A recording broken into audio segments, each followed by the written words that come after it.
Have a good day, everyone. Before we start our presentation, I would like to introduce my co-proponents. First, I would like to introduce Mr. Richard Alan Milan, Mr. Jaser Manin, Miss Edeljoy Tiap, and truly yours, Heidi Tarnate. So, now we are going to our presentation. Our presentation is about design and development project on a departmental learning management system. So first we have the problems that the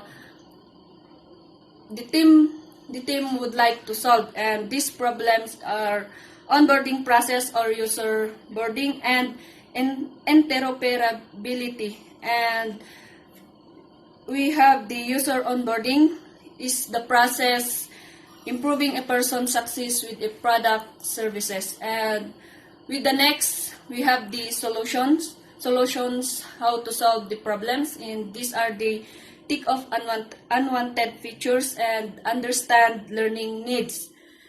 And with the next, we are introducing the rest, and these are social skill intervention and time management. So social skill intervention is how the student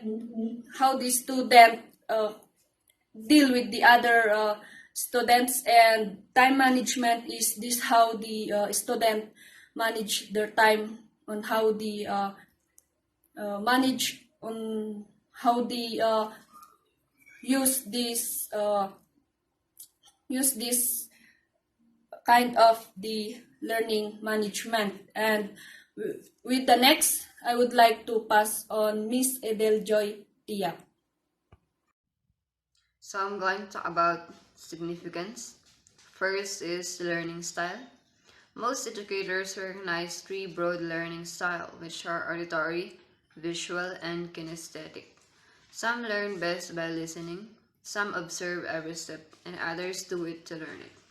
Each style refers to a preferred way of receiving and processing information.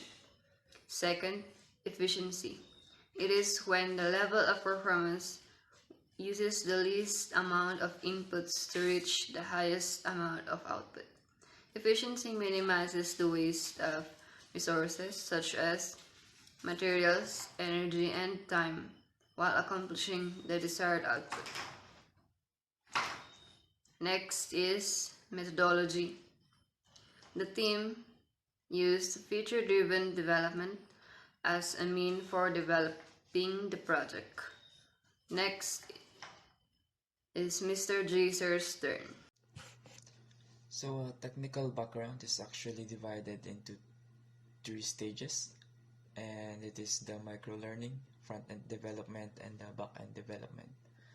So micro-learning is actually giving out information bits by bits to our clients or to the students that you want to learn.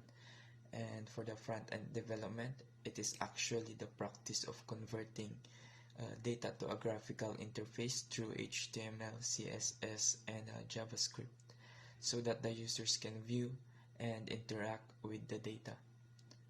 And for the third one is the back-end development. The back-end development actually refers to the server side of an application and everything that communicates between the database and to its browser.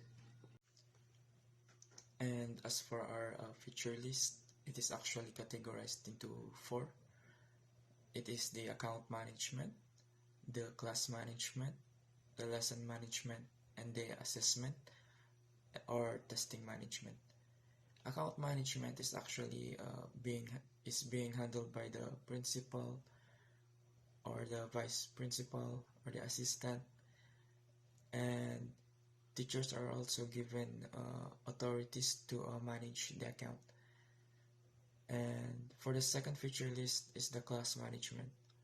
The class management is where the class is being managed by the teachers.